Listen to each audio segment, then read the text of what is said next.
রাধে রাধে। চলছে জ্যৈষ্ঠ মাস, আর এই জ্যৈষ্ঠ মাসে তুলসী গাছে এই সময় ভুল করেও জল অর্পণ করবেন না, নতুবা পরিবারে নেমে আসবে চরম দুঃখ, দারিদ্রতা, বিপর্যয়। স্বামীর আয় উন্নতিতে পড়বে কুপ্রভাব। পরিবারের মঙ্গল ও কল্যাণের জন্য অবশ্যই তুলসী গাছে সঠিক সময়ে জল অর্পণ করুন এবং এই বিশেষ মন্ত্রটি উচ্চারণ করুন। জ্যৈষ্ঠ মাস মা লক্ষ্মী এবং ভগবান নারায়ণের মাস।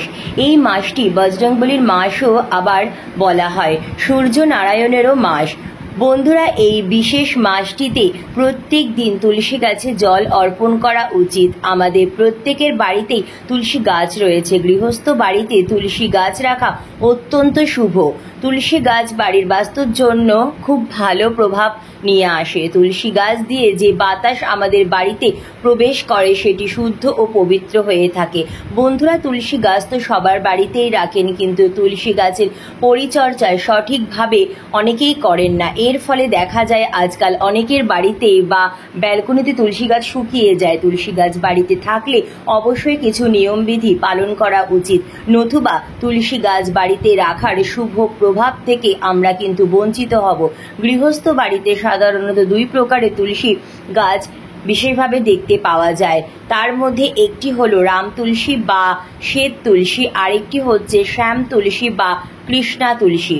যেহেতু তুলসী গাছ নারায়ণের অত্যন্ত প্রিয়, তাই দুই ধরনের তুলসী গাছকে নারায়ণের দুই অবতার রাম ও শ্যাম অর্থাৎ কৃষ্ণের নামে নামকরণ করা হয়েছে। বাড়িতে রাখার জন্য দুই প্রকারের তুলসী গাছই কিন্তু অত্যন্ত ভালো, তবে দুই প্রকারের তুলসী গাছেই আপনি বাড়িতে রাখতে পারেন, তবে সেটি রাখতে হবে বাড়ির উত্তর পূর্ব দিকে অথবা পূর্ব দিকে।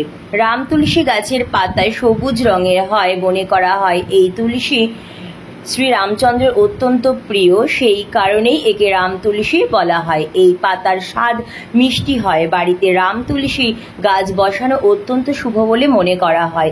বাড়িতে রাম তুলসীর গাছ থাকলে সেখানে সুখ ও সমৃদ্ধি বজায় থাকে। পুজোয় রাম তুলসীর পাতা কিন্তু ব্যবহৃত হয়। কৃষ্ণা তুলসী আপনারা বাড়িতে রাখতেই পারেন, কিন্তু এই কৃষ্ণা তুলসীকে পুজোয় ভোগে ব্যবহার করা যায় না। আপনারা শ্রীকৃষ্ণের ভোগে বা রামচন্দ্রের ভোগে যে তুলসী পত্র অর্পণ করবেন সেটা সদা সর্বদাই সাদা তুলসীর পাতা অর্পণ করবেন। বন্ধুরা, বাড়িতে আপনারা রাম তুলসী বা কৃষ্ণা তুলসী দুই প্রকারের তুলসী রাখতে পারেন, একসাথে রাখতে পারেন বা আলাদা আলাদাভাবেও রাখতে পারেন, তবে নিত্য পূজা অর্চনার জন্য অবশ্যই কিন্তু আপনারা চেষ্টা করবেন, অবশ্যই কিন্তু নিত্য গাছে জল দেবেন এবং সেটা আপনি রাখুন আপনার বাড়ির উত্তর পূর্ব দিকে বা পূর্ব দিকে। কখনোই বাড়ির পেছন দিকে তুলসী গাছ রাখবেন না, সর্বদা বাড়ির সামনে অর্থাৎ বাড়ির যে উঠোন তার মাঝখানে তুলসী গাছ রাখা সব থেকে বেশি ভালো।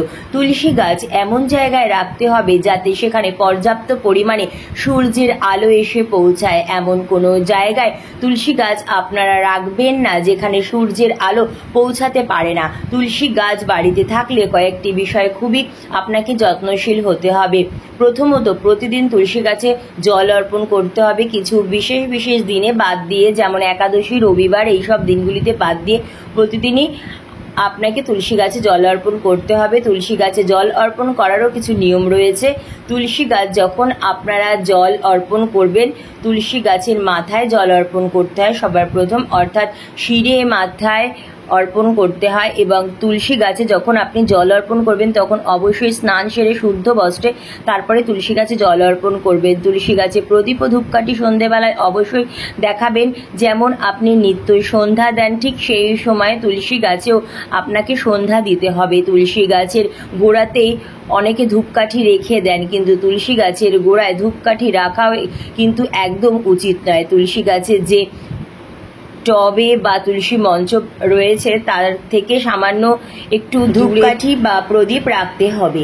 তুলসী গাছের গায়ে যেন প্রদীপের আঁচ না আসে সেদিকেও খেয়াল রাখবেন। এই বিষয়টা আপনাকে অবশ্যই মাথায় রাখতে হবে। বাড়িতে তুলসী গাছ রেখেছেন, তুলসী গাছের পাশে কখনো ভুল করেও কোনো রকম কাঁটা জাতীয় গাছ বা ক্যাকটাস জাতীয় গাছ রাখবেন না। আজকাল অনেকের বাড়িতেই বা ফ্ল্যাটে দেখা যায় যে ব্যালকনিতে তুলসী গাছ রাখেন, সেক্ষেত্রে কোনো অসুবিধা নেই। আপনি আপনার বাড়ির পূর্ব দিকের ব্যালকনিতে তুলসী গাছ অবশ্যই রাখতে পারেন যেখানে পর্যাপ্ত সূর্যের আলো এসে পৌঁছায়, কিন্তু সেই তুলসী গাছের পাশে আপনি শখ করে কোনো ক্যাকটাস জাতীয় গাছ বা কোনো রকম কাটা জাতীয় গাছ রাখবেন না। এর ফলে তুলসী গাছে শুভ প্রভাব কিন্তু বিস্তার করতে পারবে না। তুলসী গাছ কিন্তু বাড়ির বাস্তুর জন্য অত্যন্ত শুভ।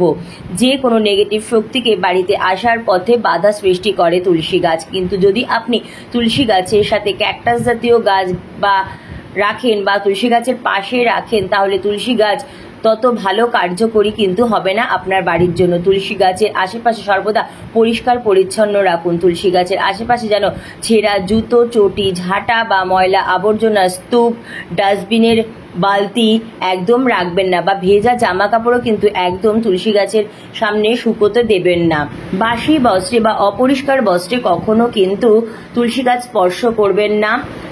আগেকার দিনে প্রায় মানুষই কিন্তু নিজস্ব বাড়িতে বসবাস করত, আর সেখানে তারা বাড়ির উঠোনে তুলসী ভিটা বা তুলসী মঞ্চ তৈরি করে সেখানেই তুলসী গাছ রাখতো, এবং সেই তুলসী গাছে নির্দিষ্ট জায়গায় থাকতো যেখানে প্রদীপ ধরাতেন এবং ধূপকাঠি রাখতেন। কিন্তু এখন অনেকেই, বেশিরভাগই মানুষই কিন্তু এখন ফ্ল্যাটে থাকে, সেক্ষেত্রে তাদের পক্ষে সেই কাজটি করা সম্ভব হয় না। তাই তাদের সুবিধার্থে তারা ব্যালকনিতে বা বাড়ির ছাদেও রাখতে পারেন তুলসী গাছ। কিন্তু তুলসী গাছের স্থান সদা সর্বদা সমস্ত গাছের থেকে একটু ওপরেই হওয়া উচিত। তাই তুলসী গাছের সমতুল্য কোনো গাছ রাখবেন না, তুলসী গাছকে সামান্য ওপরে রাখবেন। তুলসী গাছের গোড়ায় জল অর্পণ করবেন না, তুলসী গাছের শিরে সর্বদা জল অর্পণ করবেন। কখনোই বাসি বস্ত্রে জল অর্পণ করবেন না, সর্বদাই স্নান সেরে শুদ্ধ বস্ত্র পরে তারপরেই তুলসী গাছে জল অর্পণ করবেন। সন্ধেবেলাতেও আপনি জল অর্পণ করবেন না। চলছে জ্যৈষ্ঠ মাস এবং এই সময় প্রচন্ড দাবদাহে আপনি তুলসী গাছে 2বার কি 3বার অবশ্যই জল দিতে পারেন, কিন্তু যখনই আপনারা জল অর্পণ করবেন সেক্ষেত্রে অবশ্যই শুদ্ধ বস্ত্র পরে জল অর্পণ করবেন। কখনোই অপরিষ্কার বস্ত্রে বা খাওয়া বস্ত্রে জল অর্পণ করবেন। অনেক সময় চুল আঁচড়ানোর সময় বাড়ির ব্যালকনিতে বা ফ্ল্যাটে দাঁড়িয়ে অনেকেই চুল আঁচড়ে থাকেন, কিন্তু খেয়াল রাখবেন চুল যেন কোনো রকমই তুলসী গাছে উড়ে এসে না পড়ে, কারণ চুল এমন একটি জিনিস যেটি নেগেটিভ এনার্জিকে খুব বেশিভাবে আকর্ষণ করে। যদি তুলসী গাছে সেই চুল এসে পড়ে বা অন্য কোনো জায়গা থেকে চুল এসে পড়ে, তাহলে সেটা কিন্তু আপনার বাড়ির বাস্তুতে অত্যন্ত খারাপ এফেক্ট দেবে। এর ফলে আপনার প্রচুর পরিমাণে অর্থহানি হবে, যে কোনোভাবে আপনার অর্থ বা টাকা পয়সা কিন্তু নষ্ট হবে। অনেকের বাড়িতেই এই সমস্ত নানা প্রকার বাস্তুদোষের কারণে তুলসী গাছে 2 বেলা জল দেওয়ার পরও তুলসী গাছ শুকিয়ে যায়, কারণ তারা তুলসী গাছের আশেপাশটি পরিষ্কার পরিচ্ছন্ন রাখে না। হয়তো তুলসী মঞ্চের পাশেই 3-4টে চটি ধুয়ে মেলে রেখেছে অথবা নোংরা আবর্জনা রেখে দিয়েছে। এই কাজগুলো একদম করবেন না। তুলসী গাছটি একটি পবিত্র বিশেষ গাছ, সনাতন ধর্মে একটি পবিত্রতম গাছ এই তুলসী গাছ, যেটি মা লক্ষ্মী এবং ভগবান নারায়ণের বাস রয়েছে, এবং তার সাথে সাথে বিশ্বাস করা হয় যে 33 কোটি দেবদেবীর বাসও তুলসী গাছেই রয়েছে। আপনার বাড়ির ঠাকুর ঘর সদা সর্বদা পরিষ্কার পরিচ্ছন্ন যেমন রাখবেন, ঠিক ঠাকুর ঘরের পাশেও কখনো ছেঁড়া জুতো, চটি, ঝাঁটা বা নোংরা আবর্জনা, স্তূপ, ডাস্টবিনের বালতি এসব যেমন রাখবেন না, ঠিক সেই রকমই কিন্তু তুলসী মঞ্চের পাশেও আপনি কখনো নোংরা আবর্জনা এসব রাখবেন না, সদা সর্বদা পরিষ্কার পরিচ্ছন্ন রাখবেন। এর ফলে তুলসী গাছের কার্যকরিতা কিন্তু নষ্ট হয়ে যায়। জল অর্পণ করবার সময় আপনারা এই মন্ত্রটি অবশ্যই বলবেন। নম তুলসী কল্যাণী, নম বিষ্ণু প্রিয়ে শুভে, নম মুখ্য প্রদে, নম সম্পদ প্রদায়কে। এই মন্ত্রটি 3বার বলে আপনারা তুলসী গাছে জল অর্পণ করবেন জ্যৈষ্ঠ মাসে প্রতিদিন, এবং বাড়ির প্রত্যেক সদস্যরাই স্নান সেরে তুলসী গাছে জল অর্পণ করবেন, এবং তুলসী গাছে জল অর্পণ করেই আপনারা আপনাদের নিজের কাজে বেরোবেন। দেখবেন তুলসী গাছের শুভ প্রভাবে আপনারা যে কাজেতেই হাত দেবেন সেই কাজ থেকে আপনারা শুভ ফল পাবেন। তুলসী পত্র অনেকেই চয়ন করেন, তবে যে তুলসী মঞ্চে আপনি পুজো দিচ্ছেন সেই তুলসী গাছটির পাতা কখনোই চয়ন করা উচিত নয়। যদি আপনার বাড়িতে একাধিক তুলসী গাছ থাকে তাহলে আপনারা সেখান থেকে তুলসী পত্র চয়ন করতে পারেন, তবে চয়ন করার সময় বিশেষভাবে খেয়াল রাখবেন আপনারা যে গাছ থেকে তুলসী পাতা চয়ন করছেন তার আগে মা লক্ষ্মী, নারায়ণ ভগবানের এবং তুলসী মাতার কাছে আপনারা প্রার্থনা করে তারপরই তুলসী গাছ স্পর্শ করবেন এবং চয়ন করার সময় যেন আপনার নখ তুলসী পত্রে যেন না লাগে সে বিষয়টি অবশ্যই খেয়াল রাখবেন।